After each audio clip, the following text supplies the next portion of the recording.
mais um caso de violência envolvendo futebol. A gente tem que de alguma forma, pensar em soluções para isso, que não dá mais, né?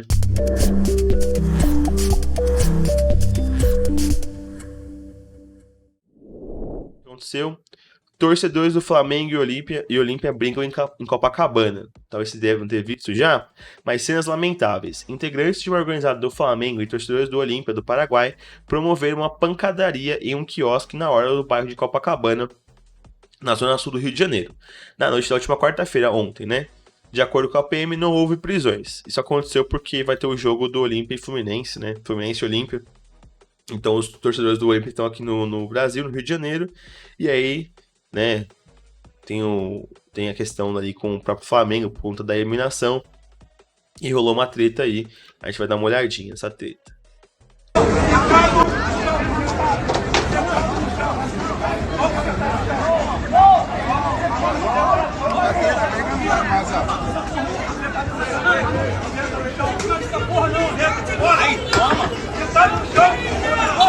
Essa parte que é da polícia já.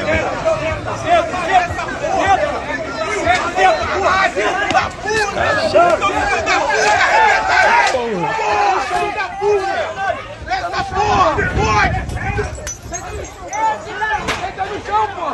Do meu jeitinho que a polícia resolve as coisas complicadas.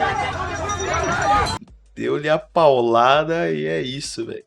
Vamos lá, já se preparando para o jogo contra o Fluminense, que acontece nessa quinta-feira, hoje, pelas quartas de final da Copa Libertadores, torcedores do Olímpia estavam concentrados no quiosque e foram atacados pelos rubro-negros. Ó, tem a informação é que eles foram atacados primeiramente. Não estou fazendo um juízo de valor aqui quem tá certo e quem tá errado, mas eu imagino que a situação tenha sido bem essa, né? Os caras vieram para assistir o jogo do Olímpia contra o Fluminense, os caras do Flamengo ficaram ali na fúria porque foi eliminado por eles e começou a treta. Futebol tem dessa também, né? Infelizmente.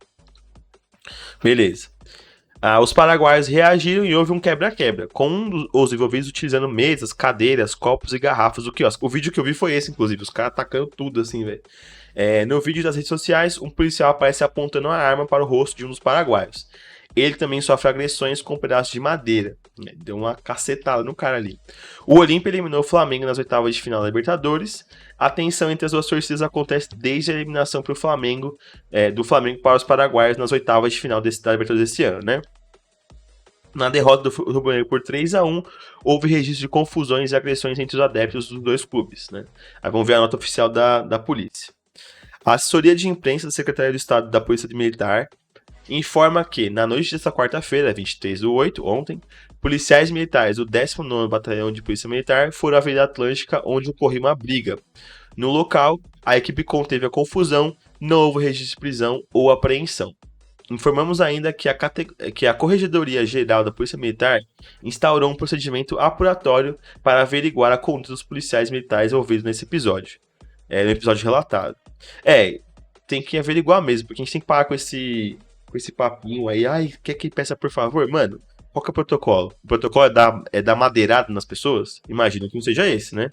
Tipo, imagina também tem protocolo com confusão, com multidões. Tem esse bagulho, né? Quando tava um tiro de guerra tinha até um bagulho sobre isso, né? Quando tem muitas pessoas, o que você pode fazer e tal. Só que não deve envolver dar uma cadeirada, dar uma madeirada nas pessoas. A gente tem um outro vídeo da treta mesmo, que aquilo ali foi a que eu tinha mostrado na matéria do OneFootball, era os policiais, né, como que eles reagiram ali para conter esse pessoal. E aqui é o vídeo da treta entre os torcedores, né, a briga entre torcedores do Flamengo e do Olímpia nessa madrugada em Copacabana, Rio de Janeiro. Dá os méritos, os créditos aí ao planeta do futebol e como foi essa treta, né? Pega madeira, cara! Pega madeira, cara! Pega madeira! Caraca, esse vídeo que eu tinha visto. Ô, moleque! Ô, moleque! Ô, filho da puta! Atacou até um pote de sal ali, sei lá, velho. Caralho, que arrombado, mano! É sacanagem. Não joga não, mano, vou jogar pra cá, tem que deixar, pô. Tem que deixar, pô. Ó, só me deixa correr ainda, filho. Pega madeira, pega. É isso, né? Mano, é mais um episódio de violência. Eu acho que, infelizmente, isso é é recorrente no futebol. A gente tem que prezar para um futebol mais seguro para todo mundo. E parece assim, é só uma briga entre torcedor, mas tipo, mano, disso pra alguém sair morto é 2P, tá ligado? A gente sabe que acontece direto casos de mortes, pessoas ficam gravemente feridas. E, e aí, nesse caso, pelo que aponta a matéria, quem começou a treta, quem teria começado foi a torcida do Flamengo, né? E aí, acho que a polícia tem que ser apurada, sim, pelo comportamento, mas, além disso, tem que apurar e o ideal seria, com as imagens, conseguir identificar os vândalos, os treteiros ali, sei lá, e punir da forma que deveria ser punido. Não prisão, né? Não sei. Não sei que ponto seria passível de uma prisão, isso aí, mas acho que, sei lá, com uma multa, com, enfim, cesta básica, com a punição que for devida, tá ligado? Mas acho que a gente tem que parar de achar normal e, e não punir coisas assim, né? Tipo, é uma treta que tem que ser punida, velho. Enfim, bora para outro assunto aqui do Flamengo. 15 razões para o Flamengo construir seu estádio no gasômetro. O Flamengo está passando aí por uma tretinha com relação ao Maracanã, porque não vai poder utilizar o Maracanã por 20 dias aí, né? Por conta da interdição do estádio. O estado do gramado tá horrível. E aí rolou já nos bastidores, assim, rola também um pedido da torcida de ter um estádio próprio. O Flamengo, que tem muito dinheiro, tá faturando 1 bilhão todo ano aí. Ano passado foi 1,5 bilhão, 1,2 bilhão, eu acho. Ano retrasado foi também mais de 1 bilhão. Esse ano vai passar de 1 bilhão. Os caras, se tivesse avançado no Libertadores, né, e tivesse um pouco melhor no Brasileiro, podia até bater mais faturamento ainda. Enfim, é um time que é muito rico, tem muito dinheiro e daria assim para construir um estádio. E a questão atualmente o Maracanã tem um consórcio, né, que gerencia o estádio, que é um consórcio do Fluminense e do Flamengo, e esse consórcio ele é renovado quase que automaticamente, assim, né? Vai renovar talvez em outubro já. E se renovado, o Flamengo e o Fluminense vão continuar tomando conta do estádio. Só que rola certas tretas, não cuida, tipo, não acharam uma solução pro Maracanã até agora, assim, né? O estádio da Grama tá horrível. Tem questão de problema de calendário, tem jogos que o Fluminense quer jogar, tem jogos que o Flamengo quer mandar, e aí o Vasco também quer mandar alguns jogos lá, ele não conseguiu participar do consórcio, ele queria no começo do ano participar, tem um monte de treta. Então, dito isso, o Flamengo, assim, em teoria, estaria estudando a possibilidade de ter o seu próprio estádio, né? E aí são aqui a matéria reúne 15 razões para o Flamengo construir o seu estádio no gasômetro. Um estádio próprio do Flamengo é o grande sonho de sua torcida e uma meta da atual diretoria, mas o grande empecilho não me diz respeito ao terreno para a eventual construção do mesmo, com o gasômetro sendo a localidade preferida. Enquanto não resolve essa situação, o rubro-negro sofre com um gramado ruim e fechamento momentâneo do Maracanã e terá que jogar em lugares diferentes enquanto não tem sua casa disponível. O Flamengo vai ter que mandar o jogo Cariacica, inclusive, né? Do Atlético Paranaense. Além disso, a demora por uma licitação definitiva atrapalha os planos a médio e longo prazo no que diz respeito à gestão do Maracanã. Por esse motivo, todo o caos gerado nos últimos dias demonstra, mais uma vez, a necessidade de uma casa própria. Sim, eu acho que... não gostaria de fazer... Vai acabar com a piadinha e tudo mais, mas falando sério, assim... Eu acho que seria interessante pro Flamengo, tá ligado? Daria pra mandar ainda jogos importantes e maiores do Maracanã, né? Porque o estádio ficaria ali. Mas eu acho que é mais saudável e vai dar mais receita pro clube também, tá ligado? E é isso. Vai quebrar ali uma questão tradicional e riquíssima no Rio de Janeiro. Imagino que muitos torcedores saudosistas vão ficar muito chateados e tristes com essa possível mudança. Mas eu acho que do jeito que a administração está sendo feita hoje, é um caminho mais natural para o Flamengo, né? E aí, continuando a matéria. Beleza. Já foi, né? Nossa, já tinha essa parte? Aqui, ó. E se há alguma dúvida sobre os benefícios do terreno do gasômetro para o estádio próprio do Flamengo, a matéria aqui, né? Quem tá fazendo a matéria, lista 16, não, 15? 16 razões para tornar a realidade. Para tornar a localidade um ponto ideal para a realização desse sonho. Então, vamos ver. Então, veja abaixo 15 razões para o Flamengo insistir no gasômetro como local para levantar o sonho do estádio próprio. O tamanho do terreno, primeira razão. O tamanho do terreno do gasômetro atende à demanda de um estádio do porte que o Flamengo busca. Com uma elevada capacidade de público, o espaço conta com uma cerca de 116 mil metros quadrados. Conta com cerca de... Área central do Rio de Janeiro. O gasômetro fica na área central da cidade do Rio de Janeiro, o que favorece a todo rubro-negro. Fica perto ali de metrô, ônibus. Eu não manjo nada do Rio, nunca fui para a cidade do Rio, mas pelo que eu vi, o pessoal falando aqui, é bem localizado, né? Baía da Guanabara. O terreno fica muito próximo à Baía da Guanabara, o que favorece quem vem do outro lado da Bahia. Não conheço a geografia do lugar, então não posso dar muita opinião. Só vou concordar que é isso. Quantidade de modalidades de transporte, eu acho, né? Modais de transporte. Seria o estádio com maior número de modais de transporte disponíveis. Isso porque ficaria a 2 km de trem e metrô, com VLT e ônibus na porta de um terminal de integração de VLT e BRT sendo construído literalmente na porta.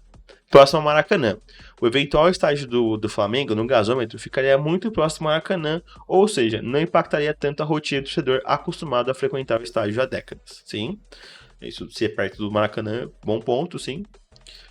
Rodoviária Novo Rio, do mesmo modo, ficaria em frente à rodoviária Novo Rio, atendendo ao rubro-negro de quem vem de fora da cidade do estado.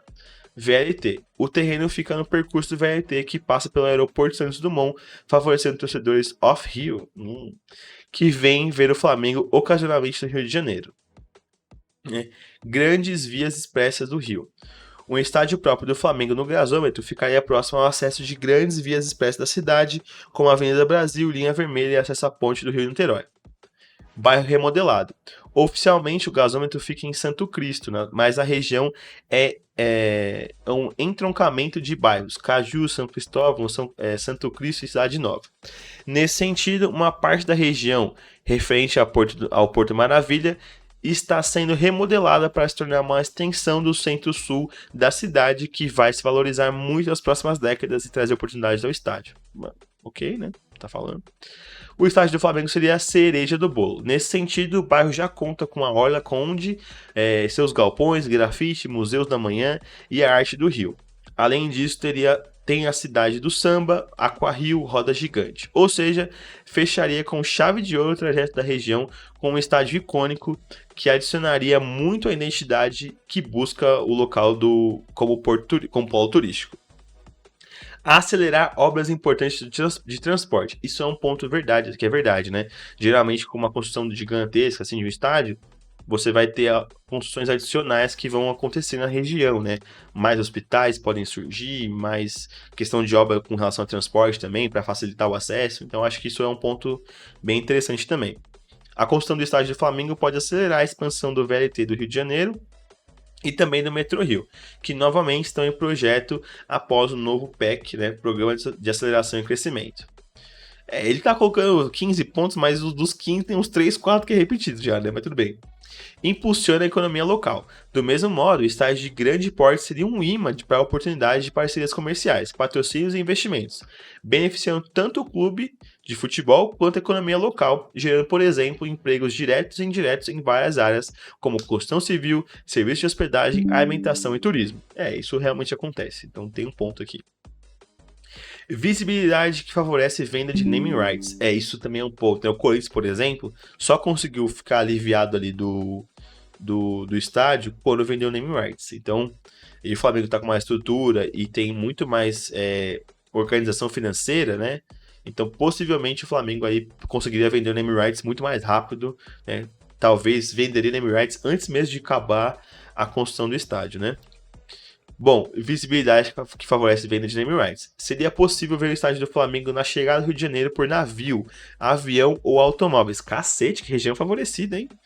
Portanto, essa visibilidade favoreceria a venda de naming rights e novos negócios do clube do empreendimento, né? A gente sabe que além de naming rights, você vai ter lojas, né, museus ali também dentro do próprio estádio, então isso pode também favorecer e gerar mais renda para o Flamengo. Desenvolvimento imobiliário. Outro setor que ganharia com o estádio de grande porte no local é o imobiliário. Isso porque uma eventual construção poderia aumentar o valor dos imóveis na área circundante ainda mais rápido, atraindo mais investidores para a região e fomentando o desenvolvimento imobiliário que traria mais impostos ao município. Sim, engloba no que a gente falou, só que os 15 pontos tem tipo 10, vai, mas tudo bem. Gramado ideal. Por fim, com estádio próprio, o Flamengo poderia ter um gramado dos moldes para o clube, dos moldes que o clube precisa, com a qualidade apropriada que os seus atletas merecem. Além disso, a quantidade de jogos levados para lá seria totalmente gerida pelo rubro-negro, só liberando os clubes quando bem entendesse. Isso sim, né? Porque o seu estádio próprio você vai jogar sempre em casa, então não vai ter que dividir estádio com ninguém, não vai acabar estragando a grama com outras pessoas, né? Você que vai estragar a sua própria grama, né? E é isso. Bom, ok, 15 razões. Eu acho que o Flamengo tem condições, especialmente financeiras, hoje de criar seu próprio estádio, ter seu próprio estádio. Então acho que seria um bom investimento aí do Flamengo, cara. E pelo que indica aqui, a região é muito favorecida, né? Então, é isso. Continuando nesse assunto, para finalizar também o Flamengo, vamos entender o porquê que o Maracanã tá passando por essa interdição, né? Por que o Maracanã não vai ser o palco dos próximos jogos por conta do gramado, né? Aquecimento e sombras se unem a excesso de jogos como carrasco de gramado do Maracanã. O gramado do Maracanã é um problema há anos e gera muitas reclamações de todos os times que atuam no estádio. E sim, é um problema faz bastante tempo. E aí, tem uma coisa que os caras estavam falando de excesso de jogos. Mas eu vi também pessoas falando que antigamente, lá nos anos 80, 90, era comum ter 3 jogos no Maracanã no mesmo dia. Então, não sei se tem a ver tanto assim com isso, né? Ou com essa falta de organização e, tipo, ninguém quer assumir a responsa, né? Agora que tem o Flamengo e o Fluminense, ficam mais brigando ali. Não sei se eles estão tão assim com relação a gramado e tudo mais, né? Mas enfim. Mas vamos lá. O excesso de jogos é o principal motivo da péssima condição da grama, mas o aquecimento dos atletas e a sombra que se formam no gramado também são causadores do problema. Será que tem a ver com a reforma? Será que depois da reforma, por causa da Copa, tem mais sombra no estádio e por causa disso a grama pega menos sol? Enfim. Bom, não sei. A informação do portal UOL. A gestão do Maracanã, formada por Flamengo e Fluminense, contratou a engenharia agrônoma Maristela Kuhn para realizar relatórios sobre o gramado. A profissional é referência na área e foi responsável pelos gramados da Copa do Mundo 2014. No documento, ela especifica como a sombra e os aquecimentos prejudicam a recuperação do terreno. Será que essa sombra tinha antes da construção? A reforma para a Copa do Mundo instalou... Olha isso, ó, peguei a visão, pai. A reforma da Copa do Mundo instalou a cobertura de lona no estádio, o que criou sombra na área do Gol Norte. Durante o verão, o forte sol do Rio de Janeiro compensa e a sombra não é grande problema. A incidência de luz solar diminui a partir do meio do ano, obrigando o uso de refletores, mas não é o suficiente. Inclusive eu vi isso, né? Que para corrigir, eles vão ligar os refletores, ficar o dia inteiro ali para a grama crescer, né? Ela precisa da luz para poder trocar, né? E ficar... Enfim. Uma das soluções seria a troca de grama de verão para a grama de inverno, o que foi feita pela empresa que cuida do campo.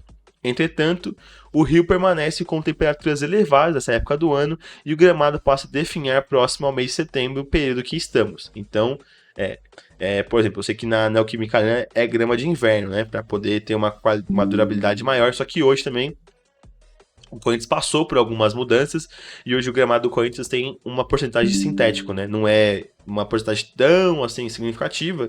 Eu acho que é 20 ou 30%, então fica 70-30 ou 80-20.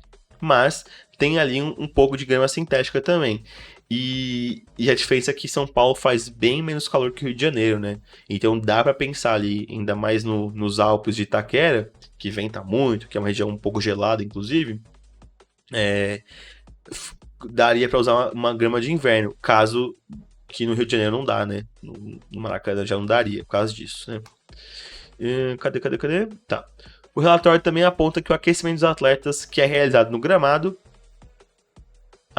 Vou ler de novo. O relatório também aponta para o aquecimento dos atletas, que é realizado no gramado. Isso porque os regulamentos da Conmebol e da CBF prevêem 50 minutos de atividade antes dos jogos. Assim, a empresa entende que a grama... Faltou o resto da informação, né? E é isso. Além da carga de uso frequente, deve-se considerar o dano potencializado que os aquecimentos realizados trazem ao gramado. Prova disso é que não são somente os locais de mais uso de campo durante as partidas, como a frente dos gols, que se apresentam com desgastes visíveis, diz o texto. E aí o Maracanã já recebeu 55 jogos em 2023. O jogo entre Vasco e Atlético no último domingo, dia 20, aconteceu debaixo de forte chuva e deixou o gramado do Maracanã em péssimas condições. A gente viu ontem na live as fotos, ficou horrível, velho. A partida foi o 55º jogo no estádio da temporada e terá que ser paralisado praticamente de grama. São 20 dias que vai ficar parado, né? Entre todos os estádios que receberam jogos Série A, o Maracanã é o que mais recebeu jogos este ano. A vantagem é ampla com o segundo colocado, a Independência, que recebeu 38 partidas, completa o pódio Morumbi com 27. Olha isso, velho. 55 em primeiro lugar, o Maracanã, o segundo com 38 partidas e o terceiro, que é o Morumbi, com 27 partidas. Putz. Questionado sobre o gramado do Maracanã recentemente, Marcos Braz afirmou que o excesso de jogos nunca permitirá um campo em condições ideais. Além disso, o dirigente disse não saber a solução a curto prazo para o problema. Aqui, que ele falou, O gramado do Flamengo nunca será maravilhoso, nunca será bom pelo simples fato dos inúmeros jogos realizados lá. Em nenhum lugar do mundo o gramado suporta esse número de jogos. O nosso problema é a quantidade de jogos. Ele meio que já deu uma cutucada pra dizer que, ou é nosso ou é do Fluminense, Não dá pra ficar dividindo estádio, não. Mas é isso, É isso. Eu acho que que faz sentido, sim, o Flamengo ir atrás de uma troca aí no gramado, no estádio, e criar o seu próprio estádio também. Acho que faz sentido.